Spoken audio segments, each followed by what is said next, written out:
Olá, começa agora o Fato e Opinião. E essa semana estou aqui com Eliezer Santos. Tudo bom, Eliezer? Tudo bom? Prazer estar de volta aqui no programa.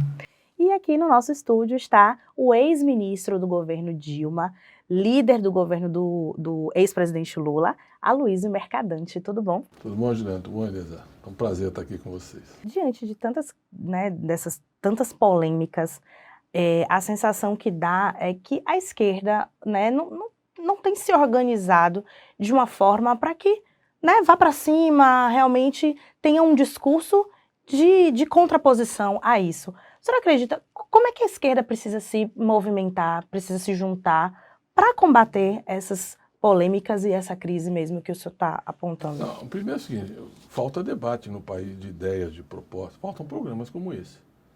Nós não temos discussão hoje. Na grande mídia corporativa, muito pouco espaço para uma reflexão aprofundada, nem na campanha presidencial. Ele usou o pretexto da facada, que foi uma tragédia, para fugir do debate. Ele não tinha, o Bolsonaro eu conheço há 30 anos, chegamos junto como deputado federal em 1990, então não é de ontem, conheço ele há muito tempo, e não tem a menor condição de discutir com o Fernando Haddad nenhum assunto sério, qualquer política pública.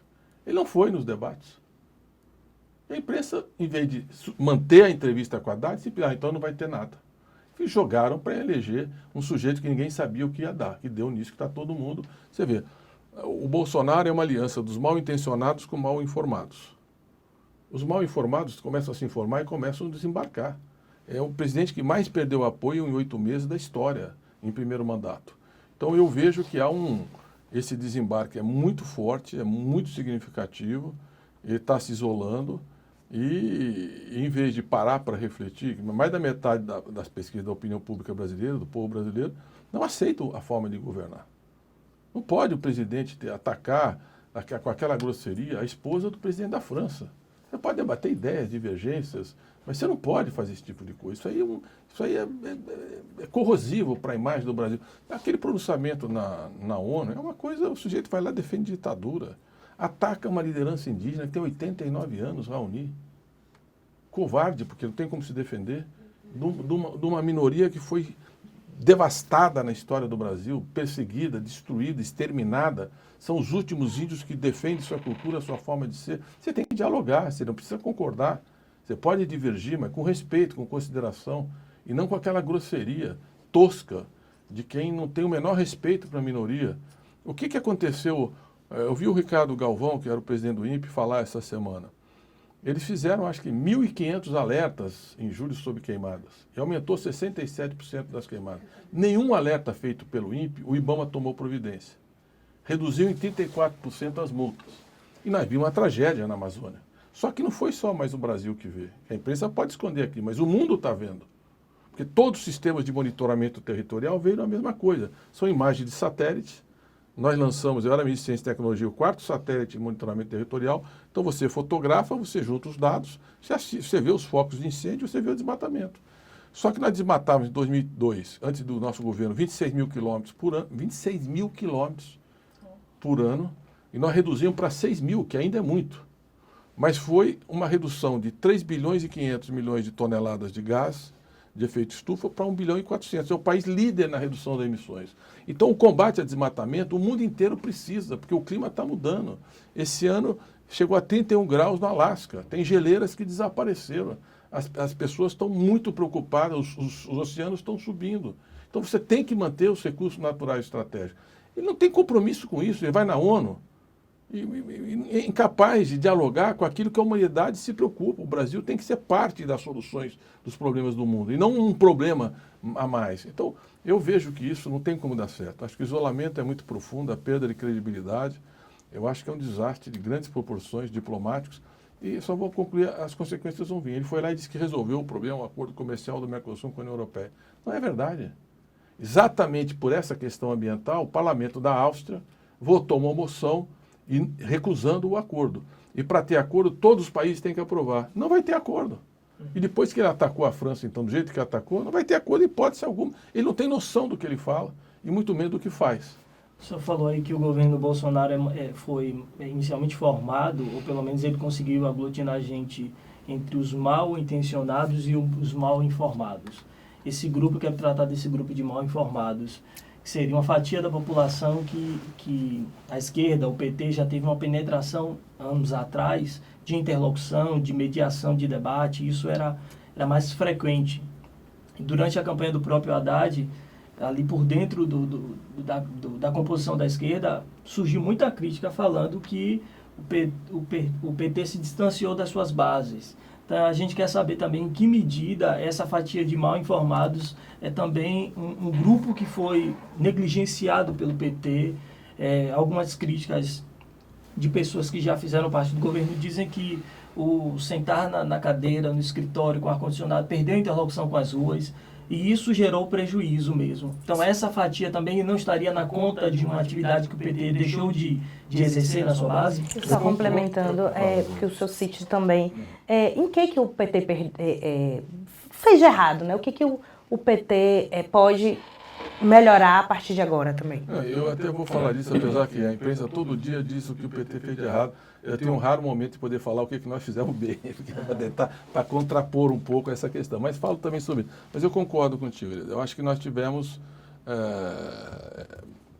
primeiro, uma fadiga de material. Você fica muito tempo exposto a um governo, em toda a história. O PT é o partido que, por voto direto, democrático, universal e tal, é o partido de esquerda que mais tempo ficou no governo na América Latina. Não é qualquer coisa, 13 anos. É muito ruim a forma. Nós podíamos ter perdido a eleição em 2014 ou perder em 2018. Muito ruim o que aconteceu no Brasil, porque você rompeu o Pacto Democrático. Quem ganha, governa, quem perde, vai para a oposição. Isso está na Constituição, foi o Pacto da Constituinte. Nós perdemos 3 eleições. Eu coordenei 3 eleições antes com Lula. 89, 94 eu fui vice do Lula e 98. Ganhamos 2002, 2006, 2010 e 2014. E eles olhavam a Dilma chegando em 2014 e falavam assim, bom, e ainda vem o Lula depois. Com a popularidade deles, esses caras vão ficar quanto tempo aí? Vamos interromper, vamos falar claro que foi isso. O Temer já reconheceu que teve golpe. Ele tem a cara de pau de vir dizer, não, eu não participei do golpe. Eu estava lá, Temer, vai contar isso para outros. Você fazer outra coisa, você, Eduardo Cunha, você conspirar. E não só, junto com uma parte de uma base parlamentar, ele conhecia bem o parlamento e trabalhou o tempo inteiro nessa agenda, abdicou do nosso programa, da fidelidade à Dilma e ao voto, e foi partir para aquela a ponte para o passado, né, que é o programa dele, foi essa tragédia do governo, que ninguém defende esse governo. Eu acho que foi uma coisa. Mas o PT, como partido, tinha que estar fazendo a disputa na base. Tinha os movimentos sociais. Eu acho que nós temos realmente que repensar essa forma de relacionamento com a sociedade. Um dos grandes desafios é a internet, são as redes sociais. O que aconteceu na Inglaterra no Brexit? O Steve Bannon, tem até um filme, A Democracia Hackeada, que explica bem. A eleição do Trump, por exemplo. Essas redes sociais, Facebook, eles têm todas as informações do que cada um pensa pelos sites que você acessa, pelas mensagens, com 25 mensagens que você posta, o computador sabe mais da sua opinião política do que a sua família. Isso é a pesquisa do Cambridge Analytica. O que eles fizeram? Eles tinham toda essa base de dados da rede social. Eles pegaram essas informações e tipificaram 34 perfis dos indecisos nos Estados Unidos. E faziam mensagem direcionada com fake news. Então, por exemplo, o grupo do Rifle, que é aquela Associação Nacional do Rifle, que é um grande grupo que defende a coisa da posse da arma, etc., nos Estados Unidos, é uma coisa tradicional, histórica, é muito forte. Ele mandou uma mensagem dizendo o seguinte, a Hillary Clinton tem um projeto que vai acabar com o direito à posse de arma. Não importa a posse. O cara vota contra aquela mulher. Não existia esse projeto, não fazia parte, antes que fizesse parte do discurso dela, mas não fazia. E foi um exemplo. E assim, cada grupo, eles iam direcionando a mensagem. Por exemplo, os veteranos de guerra. A frase dele é fantástica. Ele falou, mas o que ele mandou depois era... nós estamos tratando melhor os imigrantes que vêm aqui roubar os empregos dos americanos do que os nossos jovens que foram lutar pela liberdade. Aí faz aquele ódio e vou fazer um muro com o México, porque a Hillary quer liberar a entrada de todos os mexicanos no Brasil. Tem 3.500 quilômetros, já tomaram metade do território historicamente no México, e eles queriam fazer um muro, que o México pagasse o muro. Enfim, com tudo isso, ele conseguiu falar com os indecisos e ganhou a eleição.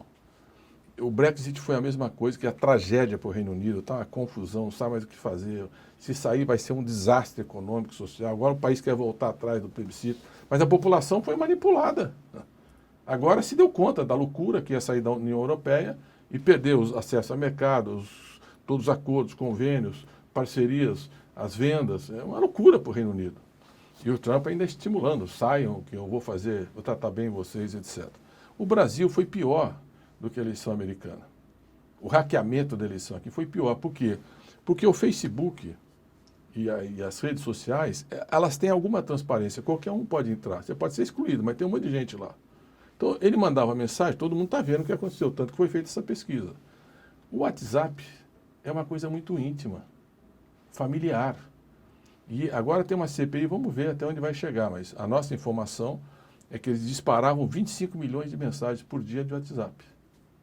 Quebraram o algoritmo e chegava direto as mensagens nos grupos, principalmente o grupo das igrejas que eles conseguiram mobilizar.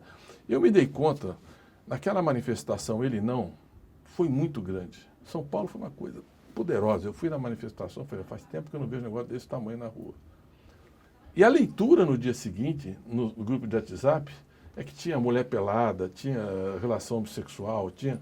Eu não vi nada daquilo, não era aquilo a manifestação, era uma manifestação democrática de jovem, mulher, grupo, negro, uma coisa da sociedade civil contra o Bolsonaro. Ele conseguiu reverter com imagens de fake news, disparando do grupo de WhatsApp de quem não foi na manifestação. Então, a operação foi muito pesada. É uma coisa que nós vamos ter, porque está gerando essa cultura do ódio.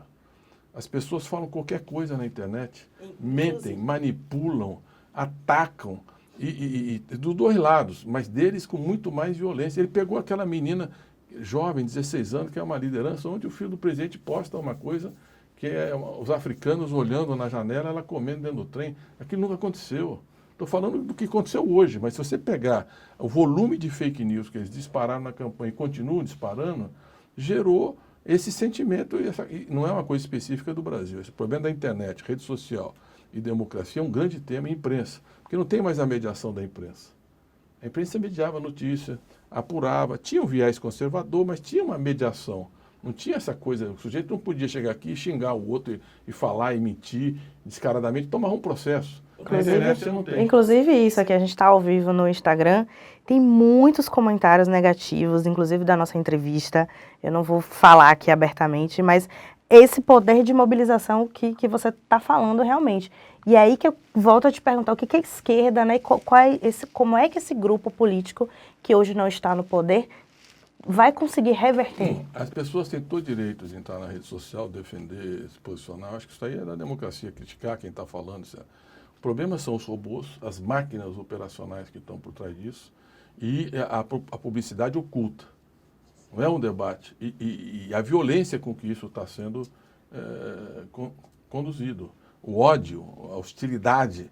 Quer dizer, eu acho que isso é o que me preocupa para o futuro da democracia. Você está vivendo em bolhas, as pessoas, cada um vive na sua bolha, e cada vez mais radicalizada, incapaz de dialogar e de construir alternativas. Essa é a minha preocupação.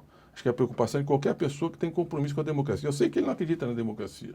O filho já disse que a ditadura é melhor que a democracia, e ele defendeu a ditadura a vida inteira. Não venha dizer para mim outra coisa. Eu estava lá no parlamento, eu sou filho do general de exército, então sei muito bem com quem que eu debatia. Tinha uma boa relação pessoal com o Bolsonaro. Nunca tive nenhum problema pessoal com ele. Mas ele defendia a tortura, defendia o Ustra, defendia a ditadura. Ele nunca seria presidente se tivesse ditadura.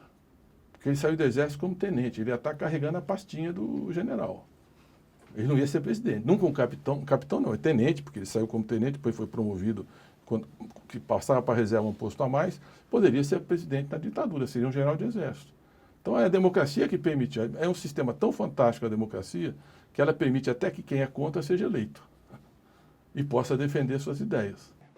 Pronto, o seminário Conjuntura Política e Econômica vai acontecer amanhã, 9 horas, no auditório da Faculdade de Direito da UFBA. Mercadante, muito obrigada pela sua participação. A gente poderia passar aqui 2 horas conversando. Voltaremos um dia. Volte, viu? Muito obrigada mesmo pela sua participação. Obrigada, Eliezer. E você fica ligadinho no bnews.com.br, também pelas redes sociais, no Facebook, Twitter e Instagram. Até semana que vem. Tchau, tchau.